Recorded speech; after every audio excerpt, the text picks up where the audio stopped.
Shalom, selamat pagi. Tetap kuat, tetap sehat, tetap bergantung dan selalu mengandalkan Tuhan di dalam kehidupan kita. Hari ini kita akan kembali mendalami apa yang saudara dengar beberapa hari ini. Bagaimana kita perlu terus bertumbuh di dalam pengenalan akan Tuhan di dalam kehidupan kita. Dan biarlah hal ini menjadi prioritas dalam hidup kita. Karena Tuhan ingin kita secara pribadi bisa mengenali Dia. Dan pengenalan akan Allah ini menjadi dasar untuk kita menjadi pribadi-pribadi yang kuat, pribadi-pribadi yang berubah, sehingga kita lepas dari yang namanya ketakutan. Kapasitas kita tentu akan menjadi berbeda ketika kita semakin mengenali Tuhan. Karakter kita, pemahaman kita, pola pikir kita akan terus mengalami perubahan ke arah pertumbuhan. Karakter kita akan menjadi seperti Tuhan Yesus. Dan mungkin saudara tahu bagaimana Daniel, pengenalannya kepada Tuhan membuat dia tetap setia, tetap tekun, dan tidak takut walaupun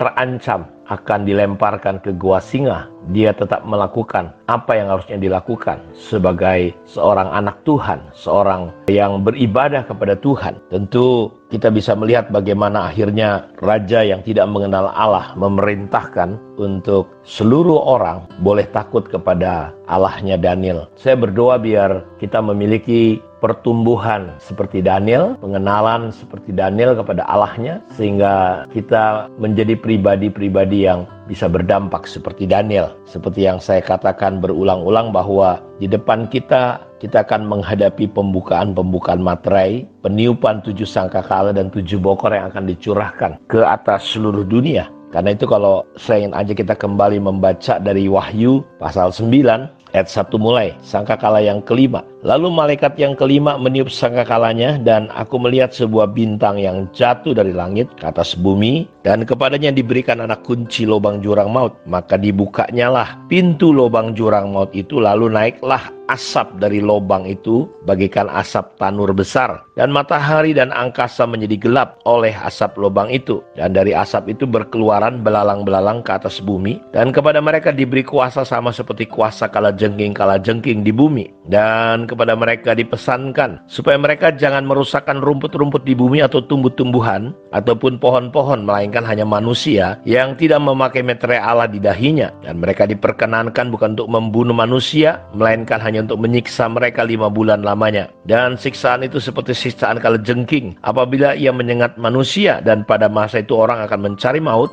tetapi mereka tidak akan menemukannya. Dan mereka akan ingin mati, tetapi maut lari dari mereka. Dan rupa belalang itu sama seperti kuda yang disiapkan untuk peperangan, dan di atas kepala mereka ada sesuatu yang menyerupai mahkota emas, dan muka mereka sama seperti muka manusia, dan rambut mereka sama seperti rambut perempuan, dan gigi mereka sama seperti gigi singa, dan dada mereka sama seperti baju zirah, dan bunyi sayap mereka bagaikan bunyi kereta-kereta yang ditarik banyak kuda yang sedang lari ke medan peperangan. Dan ekor mereka sama seperti kalajengking, dan ada sengatnya, dan di dalam mereka itu di dalam ekor mereka terdapat kuasa mereka untuk menyakiti manusia 5 bulan lamanya. Dan raja yang memerintah mereka ialah malaikat jurang maut. Namanya dalam bahasa Ibrani ialah Abaddon, dan dalam bahasa Apollyon. Celaka yang pertama sudah lewat, sekarang akan menyusul 2 celaka lagi. Jadi kita melihat ada satu masa ketika sangkakala kelima ini, Bapak Ibu, maut akan lari katanya dari dunia ketika manusia mengalami siksaan yang hebat,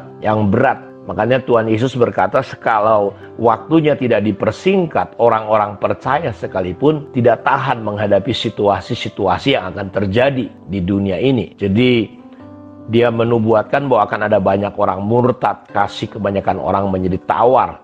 Dan tujuan Tuhan adalah bahwa sejak dari hari ini kita menyiapkan pertobatan kita hidup dalam pertobatan, hidup dalam kekudusan, hidup dalam kesucian.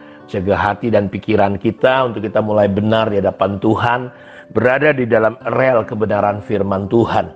Kasihilah suamimu, istrimu, kasihilah orang tuamu, kasihilah anak-anakmu, belajar hidup benar, tidak memberontak kepada otoritas seperti yang sudah dinubuatkan di dalam 2 Timotius 3. Nah, kita melihat ketika rupa belalang ini mukanya seperti kayak kuda, pakai jubah baju zirah seperti kayak giginya seperti singa, rambutnya seperti perempuan. Jadi tampilannya sangat mengerikan dan dia diizinkan untuk menyiksa. Dan yang memimpin mereka ini adalah Apollyon atau Abaddon, disebut di sini dalam bahasa Yunani ialah Apollyon, dalam bahasa Ibrani disebut Abaddon. Jadi kita melihat di sini dari pernyataan di atas ini ya, bahwa Yohanes melihat bahwa binatang-binatang ini keluar dari lubang jurang maut. Dan pada masa itu, saudara, ayat ini berkata orang pengen mati tapi orang nggak bisa mati selama hampir 5 bulan ya, jadi itu suatu siksaan yang luar biasa sekali. Di dalam perjanjian lama, kalau kita perhatikan bahwa istilah tersebut tidak bersesuaian dengan apapun, misalnya surga dan neraka. Dalam kosakata gereja yang umum, apa arti istilah itu? Bagaimana kitab suci modern dapat menggunakan sebuah konsep yang nampaknya seperti menggunakan kayak film horor dibandingkan kenyataan. Tapi Yohanes, kalau kita perhatikan di perjanjian baru dalam Lukas 8 ayat 13 dikatakan bahwa iblis tidak ingin dikirim ke jurang maut ketika mereka ketemu Yesus. Jangan dulu katanya dilemparkan ke jurang maut. Dalam Roma 10 ayat 7 terdapat perkataan bagaimana Yesus turun ke jurang maut, lawannya adalah surga. Ya, turun sampai ke alam yang maut. Di dalam Wahyu 9 ayat 1-2 kita sudah baca tadi, pintu lubang jurang maut dibuka. Dalam Wahyu 11 ayat 7 ada seekor binatang yang muncul dari jurang maut. Dalam Wahyu 20 ayat 1-3 setan dirantai, dilemparkan ke dalam jurang maut selama 1000 tahun dan lubangnya ditutup dan dikunci. Ini merupakan data-data di perjanjian baru yang harus kita selidiki. Dan dalam bahasa Yunani, dalam perjanjian lama menggunakan kata jurang maut tidak menerjemahkan kata kedalaman. Jadi Bapak Ibu, di sini kita melihat ya, kalau saya boleh mengajak kita untuk merenungkan saat teduh kita hari ini, bahwa sesuatu yang serius sedang ada di depan mata kita, sedang ada di hadapan kita. Karena kata Abaddon atau Apollyon, nama itu berarti penghancur. Jadi kedua bahasa tersebut menunjukkan identitas penguasa daripada binatang-binatang ini, yaitu penghancur. Jadi mungkin malaikat yang membuka lubang dan kemudian diutus untuk mengawasi rombongan yang diizinkan keluar. Yohanes biasanya menggunakan kata malaikat untuk menunjukkan mereka yang setia kepada Allah. Selain itu ada banyak bukti dalam kitab suci mengenai malaikat perusak. Jadi yang ini adalah tentu mengarah kepada kuasa kegelapan atau iblis ya, yang telah jatuh. Jadi kita, biarlah Bapak Ibu, kita dengan apa yang sedang kita bangun, bahwa kita perlu terus bersekutu dengan Tuhan. Karena penguasa dunia yang diilhami oleh iblis sendiri, diulangi dalam Wahyu 17 ayat 8 yang menggabungkan unsur-unsur dari kedua bacaan sebelumnya. Binatang itu berperang melawan saksi-saksi Allah, meskipun saksi-saksi itu dilindungi oleh Allah sampai pada waktu mereka menjadi martir. Jadi kata jurang maut tidak muncul dalam dua pasal terakhir di kitab Wahyu, karena memang gak diperlukan lagi. Setelah Wahyu 20, penjara tidak ada gunanya lagi. Waktu penghakiman akhir telah tiba, baik iblis maupun semua pengikutnya akan dilemparkan ke dalam tempat penyiksaan mereka, yaitu lautan api. Jadi kita perlu menanggapi dengan benar, ya tentu dengan pengertian, pembelajaran terus-menerus, dan tentu kita tidak bisa membahasnya secara detail karena memang waktu kita terbatas. Tapi saya ingin ajak saudara untuk melihat bahwa di depan kita ada sesuatu yang serius yang perlu kita hadapi dengan pengertian dan pengenalan akan Allah tentunya. Kiranya Tuhan memberkati kita. Shalom.